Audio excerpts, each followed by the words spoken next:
জাতিসংঘের যে শান্তিরক্ষা মিশন, সেই মিশন এবং বাংলাদেশ প্রসঙ্গ বরাবরই এই টপিকটা সিভিল সার্ভিসের প্রিলি এমনকি রিটেন বা ভাইবা প্রতিটি পার্টির জন্যই ইম্পর্টেন্ট হয়ে দাঁড়ায়। তো এখন আমরা জানবো, দেখুন বর্তমানে যে অপারেশন আছে জাতিসংঘের শান্তিরক্ষী মিশনের, এর মধ্যে 11টি মিশন আছে, এর 10টিতেই বাংলাদেশ কিন্তু শান্তিরক্ষী প্রেরণ করেছে। এখন মোট কতজন আছে আমাদের শান্তিরক্ষী?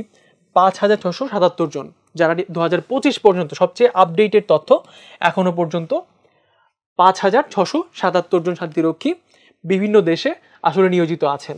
তো বাংলাদেশের শীর্ষ 3 শান্তিরক্ষী প্রেরণকারী দেশের মধ্যে একটা।